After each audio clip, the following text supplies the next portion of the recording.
Futures and options on futures trading involve substantial risk and is not a suitable investment for all types of investors. Past results are not necessarily indicative of future results. When I use the word I in this video, it refers to what I teach in my charting course or what I author in my twice daily oral and written updates. Prices shown on charts and quote boards are in real time and take into account all known activity up to this point in time.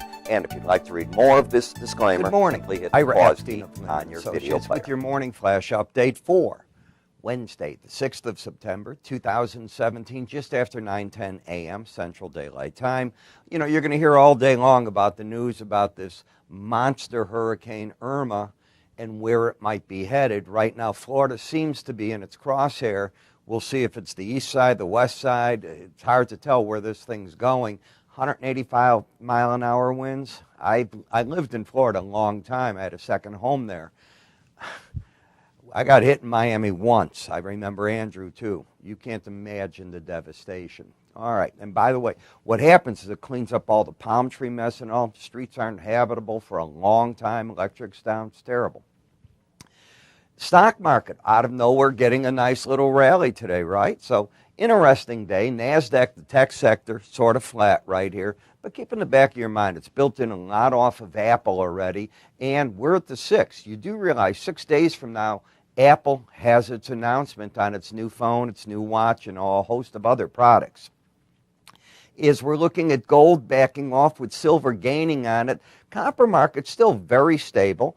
Dollar index down a fraction as the euro, well, it's getting ready for tomorrow morning's play, and that play that the euro is going to be looking at is going to be, what does Mr. Draghi say? Word is that he's not going to say an awful lot, and he's going to put things off until October due to the strength in the euro. Show you a market that, you think you go into these bank committee reports and nothing's going to happen. This is not a misquote. The Bank of Canada raised its interest rate a quarter point. You're up 111 points here. So you've got to be careful going into bank meetings, central bank meetings, as to what the bankers may or may not do. Yes, I know the markets try to give you an idea what to expect. What do you do when that's wrong? And there you go. That's a $1,000 move. So if you were short, you got your head handed to you. British pound, just hanging here in the 130s. This market doesn't act like a market that wants to break much. We still have good support in the bonds and the notes. The premium's not coming out of them. As we're hearing, and if you'll read the news, you're going to see markets like cotton and orange juice. They're getting strong bids today because no one quite knows where the Hurricane Irma is going to go, and is it going to destroy the orange juice. Orange juice especially. I think half the nation's orange juice is grown in Florida.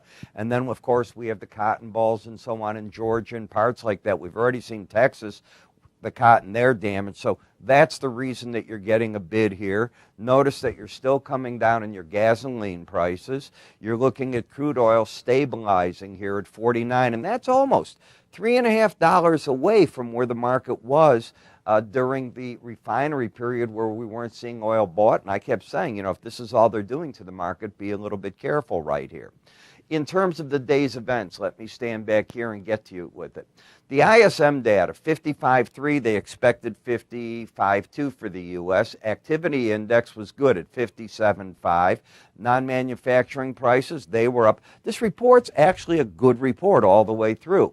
As I said, the Bank of Canada increased its interest rate by a quarter point, unexpected to do. A GDP level was higher than back in July. The government steps on the housing. They've been cooling the housing market down, and consumer spending is very robust. Market U.S. financial service sector PMI came in at 56, under the 56.9 we had last time, so that is a sort of cool number.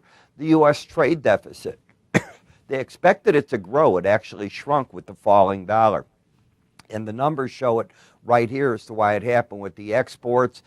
Exports were down 0.3. The prior were up 1.2. Imports were down 0.2, and prior they were there. Germany's July manufacturing orders data released today shows those orders fell 0.7 from the previous month versus an expectation of a jump of 0.4. So that didn't do well for there. Foreign orders were flat. Domestic orders were off 1.6% in July. And Australia's second quarter GDP pegged their economy's growth at 0.8 0.9% gain from the previous quarter, but that was below the expected 0.9 gain. So they got growth, but it's just not doing quite what they want. And that seems to be the picture all over the world. Things are good, they're not bad. They're good, they're not great. That's really the way that I think you're summing things up at this point.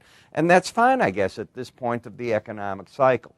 So we'll wait and see if the stock market, if this is just a bounce or if the market's going to fall back as it's been doing. In the metal markets, for the gold especially, the question is how much of this is North Korea or how much of this is what President Trump's walked into with his problems in Congress. And a lot of traders think that the rally in the gold has more to do with that than it does actually with the North Korean situation. Interesting take on everything. I want to remind you all, one of the things we offer are price ideas. And we have a price count. Now let me explain what a price count is. Think of it a market going flat and then breaks out to the upside, or it's going up, starts gyrating and starts breaking down. We make these available in our charting platforms. It used to be we'd send this out by email. We no longer do. Now you have to have one of our 2 trading platforms to view them. It even works on your mobile phones. So if you haven't tried our platforms and you like the idea of price counts, this could be why you're not getting them anymore. Get hold of us, all right? It's that simple, but we want to wrap everything in so that we control the information that you're getting, and instead of an email, why not just put it into all of our platforms, and that's what we're doing. Call us at this number. You can go to our website, sign up for a free trial if you want to our trading platforms. You can click right up here if you're watching me on YouTube, or underneath us it says, click here. Go to Ira's free offerings, do so, and away we'll get you set up. I'm Ira Epstein. Thanks for watching, and I'll see you this afternoon.